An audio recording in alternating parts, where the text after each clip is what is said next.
हाँ हाँ भाई देखो, अरे अबे दांत नहीं फाड़ने बेटा बैठ के। हाँ, हमने जो अब तक पढ़ा, हमने वो ये पढ़ा कि किस टाइप से फ्री राइबोसोम्स पे प्रोटीन सिंथेसाइज होता है और वो प्रोटीन पर सीक्वेंस होता है, उस सीक्वेंस के बेस पे प्रोटीन 4 ऑर्गेनेल को जाती है। पहला हमने न्यूक्लियस पढ़ लिया, दूसरा हमने पढ़ लिया क्या, माइटोकॉन्ड्रिया, तीसरा हमने पढ़ लिया क्लोरोप्लास्ट और चौथा पढ़ लिया हमने पेरोक्सीसोम्स। ये पोस्ट ट्रांसलेशन था। अब हमने बात करनी है को ट्रांसलेशन की। को ट्रांसलेशन मींस प्रोटीन बन रहा है, बना नहीं है, प्रोटीन बन रहा है। बन कैसे रहा है? ये बाउंड राइबोसोम्स है, बाउंड राइबोसोम्स है और इस पर प्रोटीन इस टाइप से बन रहा है, मतलब एक पोर्शन इसका एक्सपोज हो चुका है और एक पोर्शन अभी भी राइबोसोम्स के अंदर है। उस केस में क्या था कि ये प्रोटीन था और ये प्रोटीन पूरी तरह से ऐसे सिंथेसाइज हो चुका था। दोनों में फर्क है, देख लो आप। ये प्रोटीन बन चुका है कंप्लीट, ये प्रोटीन बन रहा है। तो इसकी बात करेंगे हम। नीचे वाला पोर्शन खत्म हो चुका और पहला पोर्शन जो है वो है बेटा साइटोसोल टू ईआर। अब तक का सबसे इंपॉर्टेंट टॉपिक ये जो प्रोटीन सॉर्टिंग हम पढ़ रहे हैं, जो 3-4 लेक्चर हुए हैं पिछले, उनमें सबसे इंपॉर्टेंट टॉपिक ये है साइटोसोल टू ईआर। अब देखिए ईआर के बारे में बात करनी है आज हमें। ईआर आपका काम है एंडो मेम्ब्रेन सिस्टम का। किसका है? एंडो मेम्ब्रेन सिस्टम का ये है पार्ट है, एंडो मेम्ब्रेन सिस्टम। अब समझते होंगे एंडो मेम्ब्रेन सिस्टम का, है ना। और ईआर होती है 2 टाइप की, एक आरईआर, एक बेटा एसईआर। एसईआर मतलब स्मूथ एंडोप्लाज्मिक रेटिकुलम और ये आपका रफ, ठीक है ना, रफ एंडोप्लाज्मिक रेटिकुलम। पहले हम बात करते हैं इस आरईआर की। आरईआर में क्या होता है? सबसे इंपॉर्टेंट बात आरईआर का जो है, इसका नंबर क्या पाया जाता है? मोर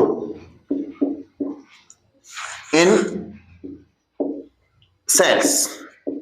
सेल्स में इसका जो नंबर है वो ज्यादा पाया जाता है। और सेल्स कौन सी कहोगे आप यहां पे? Eukaryotic cells. क्या बोलोगे? Eukaryotic cells. यूकैरियोटिक सेल्स के अंदर इसका नंबर ज्यादा पाया जाता है। दूसरा, इसका इंपॉर्टेंट रोल है translation of proteins. Translation of proteins में इसका इंपॉर्टेंट रोल है ना। दूसरा आप कह दो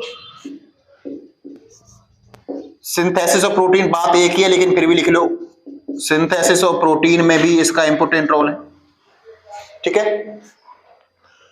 और ये कौन सा बॉन्ड फॉर्म करता है रितिका? नहीं, कौन सा बॉन्ड फॉर्म करता है?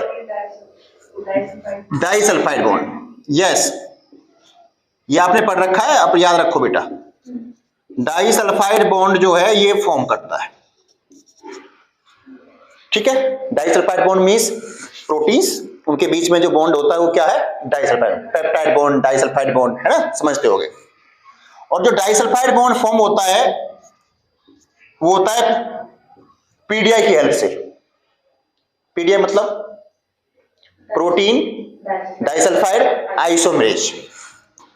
ये बेटा एंजाइम है, प्रोटीन डाइसल्फाइड आइसोमरेज। देखना कौन आया रितिका। इस एंजाइम की हेल्प से ये प्रोटीन्स के बीच में डाइसल्फाइड बॉन्ड फॉर्म करने का काम करता है। इतना आपको ध्यान रखना है, ठीक है भाई। ये एंजाइम में ध्यान रखना बेटा। ये क्या कर रहा है? प्रोटीन्स के बीच में, प्रोटीन जैसे ये प्रोटीन हो गया और इसके बीच में डाइसल्फाइड फॉर्म करने का काम करता है। और ये जो डाइसल्फाइड बॉन्ड फॉर्म होते हैं ये कहां होते हैं? ये ल्यूमन में होते हैं, ल्यूमन में। जो ER का ल्यूमन होता है वहां पर डाइसल्फाइड बॉन्ड की फॉर्मेशन होती है, ये आप ध्यान रखें।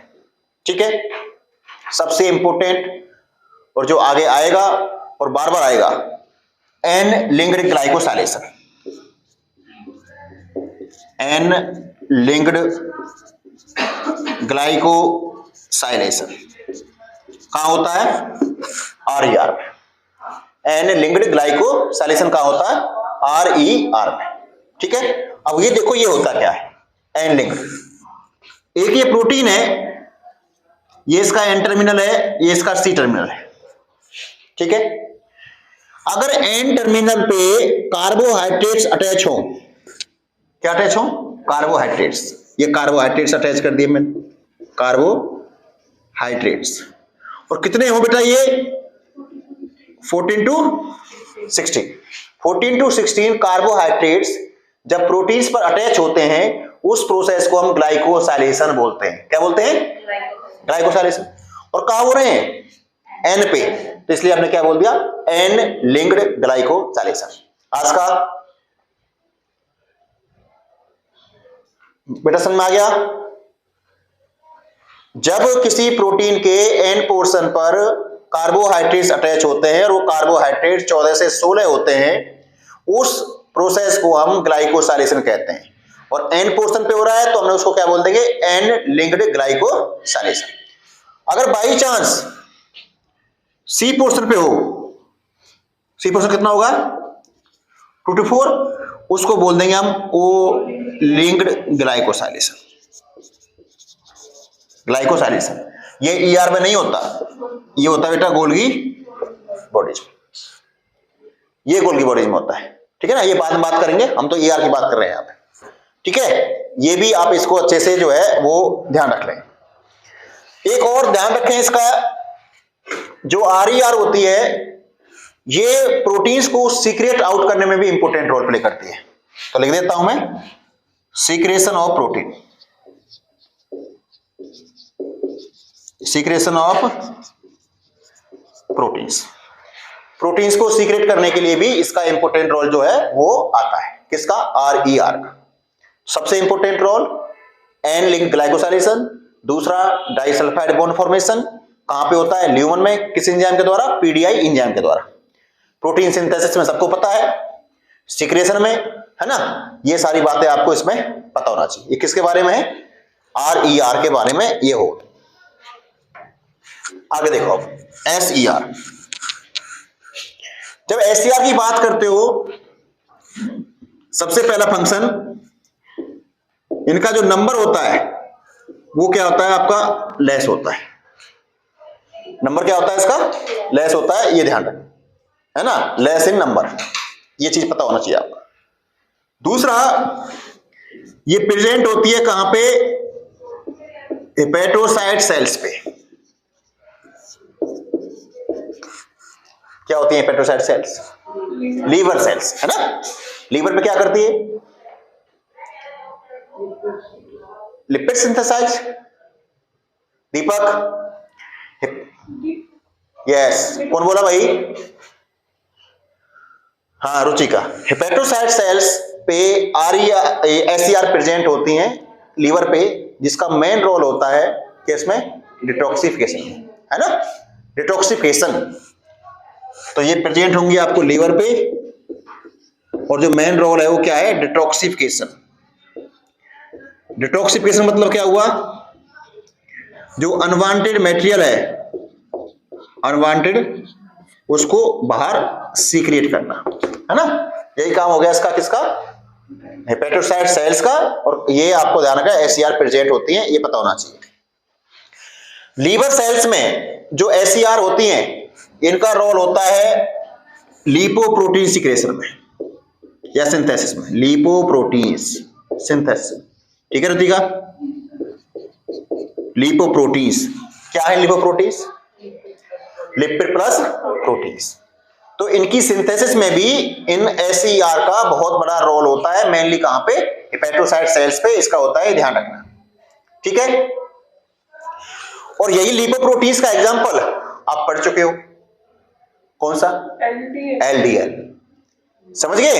एलडीएल ने, जब आपने एंडोसाइटोसिस पढ़ी और एलडीएल आपने पढ़ा, लो डेंसिटी लिपोप्रोटीन बाइंड होता है, एंडोसाइटोसिस होती है, वो इसी का एग्जांपल है। इसका मतलब हेपेटोसाइट सेल्स ने एलडीएल को प्रोड्यूस किया, लिपोप्रोटीन्स को ब्लड में सीक्रेट कर दिया और बाद में वो जहां सप्लाई होना है वो सप्लाई हो जाता है। ठीक है, तो इसका एग्जांपल आप लिख लीजिए, LDL, lipo density, low density lipoprotein, ये आपको ध्यान रखना है। ठीक है, और जो मसल्स एसईआर होती है, मसल्स के ऊपर भी एसईआर प्रेजेंट होती है, वहां पर क्या रोल है इनका? अंजना तुम बताओ बेटा। मसल्स के ऊपर एसईआर प्रेजेंट होती हैं और ये एसईआर, ध्यान करो, एसईआर यहां कैल्शियम रेनोडाइन रिसेप्टर कैल्शियम को बाहर निकालने का काम करती है। मसल्स कॉन्ट्रैक्शन, मसल्स रिलैक्सेशन में भी एसईआर का अपना एक इंपॉर्टेंट रोल जो है वो माना जाता है। समझिए भाई? तो मसल्स पर जो एसईआर प्रेजेंट होती हैं, they are also responsible for calcium secretion. जब कैल्शियम सीक्रेट होगा तो वो मसल्स कॉन्ट्रैक्शन और मसल्स रिलैक्सेशन में इंपॉर्टेंट रोल प्ले करता है। इन्हीं एसईआर पर कैल्शियम एटीपीएच पंप भी होता है ना? कैल्शियम एटीपीएच पंप, ध्यान करो बच्चों, अपने आप रिवाइज हो जाएगा। कैल्शियम एटीपीएच पंप कैल्शियम को अंदर लाने में इंपॉर्टेंट रोल प्ले करवाता है एटीपी का यूज करके, ये हमने बताया था आपको। ठीक है ना? अब भाई अगर मैं टॉपिक स्टार्ट करूंगा तो 45 मिनट लगेंगे। ठीक है, और नहीं करना है तो हमारी क्लास खत्म होगी, क्योंकि इससे आगे साइटोसोल टू ईआर पढ़ेंगे। साइटोसोल में जो प्रोटीन सिंथेसाइज हुई है उसका प्रॉपर पाथ है बेटा, और बड़ा इंपॉर्टेंट है, बड़ा इंपॉर्टेंट। ठीक है ना? अगर न्यू कहोगे सर समझाओ तो हम तो स्टार्ट करते हैं, और न्यू